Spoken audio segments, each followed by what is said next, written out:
Welcome to the Keystone Kindergarten video for Uldaman, Legacy of Tyr, a revamp of Uldaman for Season 2 of Dragonflight. I'm Frank and we're going to dig into each and every mob so you can be successful in your M+ Uldaman runs. As with most of the new Dragonflight dungeons, there's a professions bonus in Uldaman for miners, with 3 crumbling rock veins that can be found throughout the first half of the dungeon. If you have a 25 skill in mining, you can remove the vein, revealing a Lost Tome of Tyr that each give you a 10% stackable out of combat movement speed buff.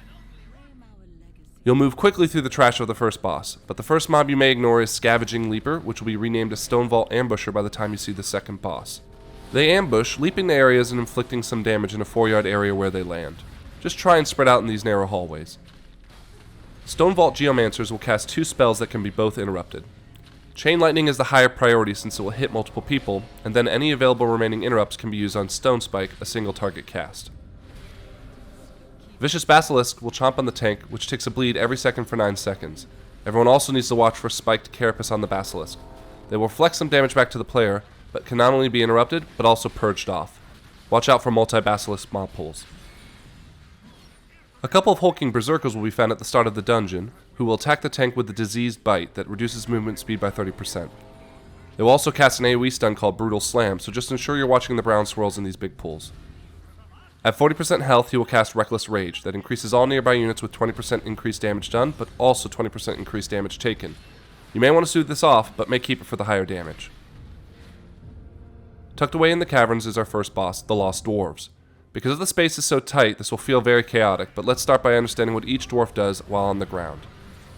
Tanks should start by positioning the 3 of them away from the rest of the group, due to Balog using Wild Cleave. This could easily knock out a melee or anyone else within 10 yards as it hits hard. Balog will also cast Heavy Arrow, which is a line attack that will hit hard and stun anyone hit by it. There isn't much of an indicator other than seeing his green arrow pointing to tell you where to move away from. Olaf will cast Ricocheting Shield, much like Avenger's Shield for Paladins, that can bounce off to other players within 5 yards, so stay spread out. He will also jump to a fellow dwarf and cast Defensive Bulwark, which reduces damage by 75% within his dome. Interrupt this as quickly as possible to stop it from shielding the bosses. Eric the Swift will use Dagger Throw on random players, meaning the healer needs to keep those who are attacked topped up quickly. He will also use Skull Cracker when he charges to an area and disorients players for 3 seconds. You'll want to focus one of the dwarves down quickly, as when one of them reaches low health, the 3 of them will begin Longboat Raid, where they will fire Searing Cannon Fire. The group will want to collapse on the tank here and move as a unit, because each cannon fire will leave a burning pitch, which will constrain the area left to fight. The reason for focusing one of the dwarves down is because for each dwarf firing on the longboat, the rate of fire is increased through hasty rearming, meaning cannons will come at a faster rate. It also helps the healer because every time a cannonball is fired, Fiery Surge does an AoE on the group, so one less dwarf in this phase means less AoE ticking on the party as well. You may not kill all 3 dwarves before they jump back down from the longboat, but they'll begin their initial spells after landing, just with less space in the room. Spread back out and finish them off to move on. Now with the Lost Dwarves joining your expedition, you won't have much trash before finding the second boss. The only new mob you'll encounter is a burly rock thrower who has a static throw rock that can be CC'd to stop from casting, but is unlikely to move unless you line of sight it. Moving them isn't necessary, but avoid the brown swirls from where their attack will land. After 2 or 3 pulls, we are stopped by Bromach, the second boss of the dungeon. This is an ad management fight, but knowing where to attack and place mobs will be the key. First, watch out for Thundering Slam, which is just a strong AoE ground effect that can hurt. Throughout the fight, Bromach will cast Call of the Deep, summoning 1 Stone Vault Geomancer and 3 Stone Vault Ambushers. Be sure to interrupt the Geomancers, especially for Chain Lightnings, to bring everything onto the tank and continue to watch the Ambushers using Ambush. Tanks, if you're having trouble with the Geomancers not coming over, consider using Line of Sight to get them to walk to you. Bromach will summon a Quaking Totem, which you need to immediately swap to and kill. While the totem is up, the entire party will take shocking quake damage every 2 seconds, so help your healer out and get this down immediately. When it dies, it will cast a Tremor that will stun all trogs within 8 yards and increase their damage taken by 200% for 10 seconds. This will be the best time to nuke and cleave them down if you haven't already. Otherwise, Bromach will cast Bloodlust every so often, which can be soothed off. However, if you stun more of the trogs with Tremor, this will also remove the haste effect. Killing Bromach opens the door to 2 new mobs before the next boss. Earthen Custodians have a frontal cleave that you can see coming with a 1-second cast time, so be sure to point them away from the party members. They will also auto-attack a Rending / Bleed over time effect, so you may think of mitigation on high fortified weeks. Usually alongside Earthen Custodians will be Refty Custodians, who have a Jagged Bite that adds another bleed effect to your tank, but can't be avoided, so just manage alongside your healer to survive. The bigger and easier thing to go unnoticed is their ancient power buff that stacks the longer they live, giving them 10% haste for each stack. To remove these stacks, you can stun the mob, which will also increase their damage taken by 50%, which leads us to our next boss. Sentinel Talondras has a key mechanic that will make or break your success to this fight. The main mechanic we need to account for is Ancient Dynamo. Effectively, Talondras is using it to generate energy, but getting stunned resets it back to 0 and starts it over. It won't be that easy to stun her, as she also carries Inexorable, which has 2 stacks that prevents the next 2 stuns from landing on her. To prevent this from becoming an issue, every so often she will drop 3 resonating orbs, 2 of which will spawn off a player and the third just randomly in the room. These will stun any player that touches them, but will also stun the boss if she's cutted through them as well. So position the orbs in a line and have the tank drag her through all 3 to get stunned, effectively resetting her energy and preventing Titanic Empowerment, which will happen when she hits 100% energy, increasing her damage done by 50%. Players should note that if you have a stun of your own, you can also hit the boss in case any other player accidentally touches one of the resonating orbs.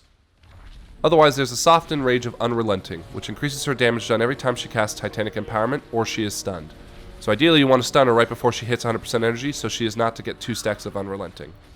Her last abilities are Crushing Stomp, which will push all players back, so mind your positioning with the resonating orbs, and then she'll throw out Earthen Shards, which is cast on random players and will be nasty bleed that will keep healers' attention heavily throughout the fight. Be sure to outpace her Unrelenting buff, and you'll get her down to see more doors open. More doors means more new mobs. Earthen Weavers will cast Stone Bolt that can be allowed to cast as it just spams on the tank, but you should absolutely try and hard CC Hail of Stone, especially with multiple in the group, as it's a channeled AoE that can slam. Runic Protectors will Fissure Slam and place a pool of damage that you should avoid standing in, and then plan a defensive for Earthquake, which will AoE every second for 6 seconds for moderate damage each hit. Earthen Mortars will have a kick priority based on what your party has when it comes to dispels. If you have a Purge, you can skip interrupting Earthen Ward and remove the shield from the enemy player instead. If you have a Decurse in the party, you can skip interrupting Curse of Stone and instead decurse it.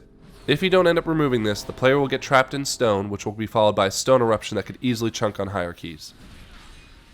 When you see the skittering crawlers, anyone with a poison dispel can remove their auto attack to cause Venomous Fangs, which just has some ticking damage over time. Otherwise, healers just top up players who are pounced on, as it can add up in multi-mob pools. The last mob you see is a Cavern Seeker, which has a Must Interrupt Sonic Burst that can silence anyone within 10 yards for 4 seconds. Winding through some caverns, you'll come to the 4th boss, Emberon, a high movement fight that is fairly simple. First, tanks should always point Emberon away from the group because he'll try Searing Clap in front of him, cleaving and hitting really hard. When he claps, healers need to be able to try and keep up with dispelling and reacting to Burning Heat, a 10-second dot hitting all players every 2 seconds.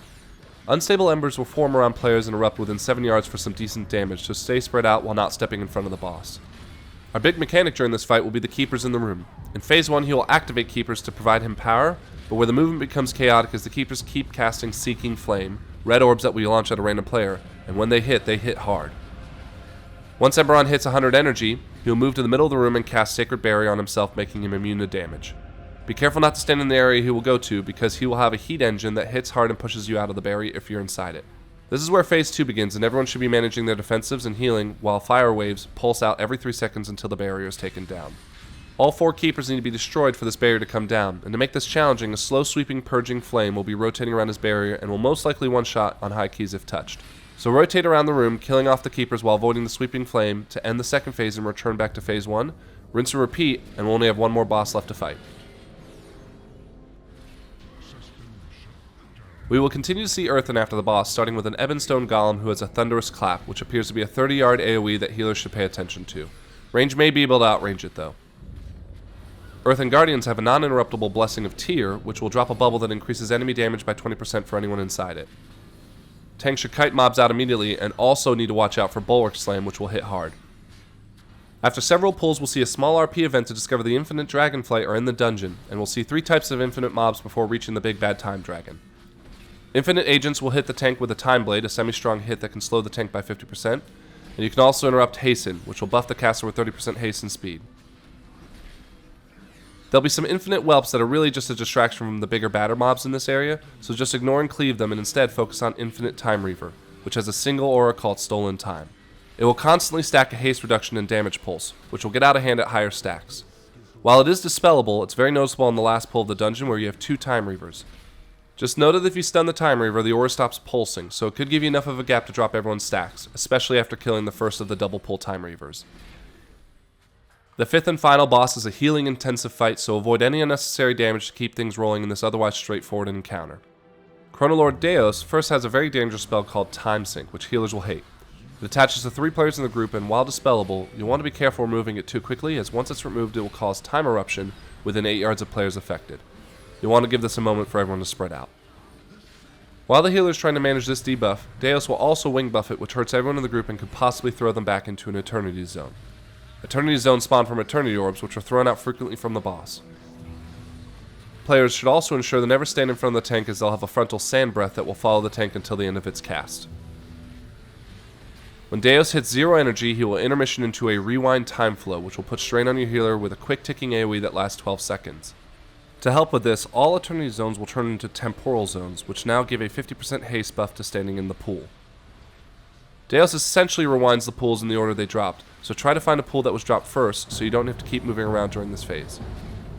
Tanks should always be thinking of positioning of this boss, as the Eternity Zones may be stopping melee from being able to get into range and DPS safely, especially with Wing Buffet pushing them back into more Eternity Zones. After some RP, the boss will steal their loot and leave, finishing the dungeon off for you.